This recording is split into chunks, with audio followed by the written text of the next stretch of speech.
tout ce que vous voyez, tout ce que vous vivez commence d'abord en esprit. Le retard des réalisations des choses de l'homme n'impacte pas ce que Dieu veut accomplir dans la vie de quelqu'un. Donc, laissez les gens se moquer de vous. Laissez les gens vous qualifier. Parce que le retard humain n'impacte pas la volonté de Dieu. C'est vous qui aurez l'impression que ce que vous attendez de Dieu met du temps. Et votre condition actuelle ne détermine en rien la volonté de Dieu pour votre vie. Amen. Sinon, Lazare ne serait jamais revenu à la vie. Parce que spirituellement, quand une chose est établie, même quand humainement elle est dégradée, la réalité spirituelle finit par rejoindre la réalité humaine.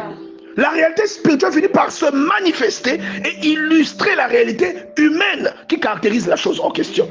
La chose que vous manifestez, la chose qui vient dans votre vie est une chose que Dieu vous a déjà donnée. Ce n'est une surprise que pour vous et pour les gens qui vous entourent. Pour Dieu, c'est normal. Ce n'est pas une surprise. Ce que vous obtenez, ça ne commence pas dans la chair. C'est comme Joseph. Il a vu son élévation, il avait 17 ans. Mais quand l'élévation arrive, qu'elle devient visible à l'œil nu, il a 30 ans. Mais quand il a vu ça, quand Dieu lui a montré qu'il sera élevé, il avait 17 ans. Ça veut dire quoi? Que l'élévation là existait déjà en esprit. L'élévation là était déjà débloquée en esprit. La Bible même donne des preuves. On dit que quand il était esclave, Potiphar était riche. Mais Joseph qui n'a rien, il devient la source de bénédiction et de prospérité de Potiphar. Qu'est-ce que ça vous enseigne?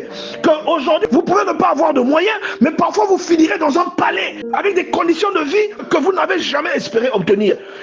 En fait, c'est une réalité spirituelle qui marche avec vous, qui est associée à vous, sans qu'elle ne se manifeste, et elle ne se déclenche qu'au temps fixé par Dieu, selon son dessein, lorsque les éléments se mettent en place.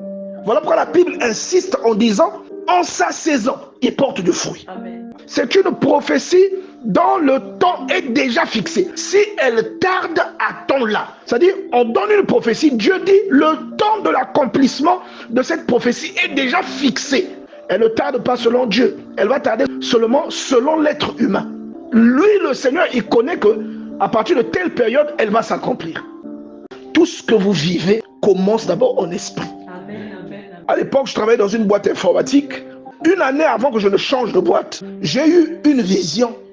Dans ma vision, j'ai vu le président Marien Ngouabi venir me voir, me rencontrer, me croiser. Je sais que ce n'était pas Marien Ngouabi. C'est une façon de montrer une autorité spirituelle. L'autorité de la personne qui m'avait rencontré. Donc j'ai vu le président Marien Ngouabi me rencontrer, me saluer. J'ai entendu que tu es maintenant dans une autre entreprise où on te paye tant. Il m'a donné le salaire qu'on était supposé me payer. Et moi, j'étais tellement loin d'imaginer qu'un jour je percevrais un tel salaire que quand je me suis réveillé, j'ai dit, Seigneur, c'est vrai ça. Je vous dis, les amis, 1 an plus tard. Amen. Donc le mois où j'avais fait ce rêve, maintenant l'année d'après, je suis allé signer mon contrat où le salaire que le président Marien Ngouabi m'avait donné, c'était ça qui était écrit sur le contrat. Allez. Est-ce que vous comprenez? Donc la réalité que vous vivez, elle existe d'abord en esprit. Elle est d'abord spirituelle. C'est pourquoi la Bible dit que c'est une prophétie dont le temps est déjà fixé.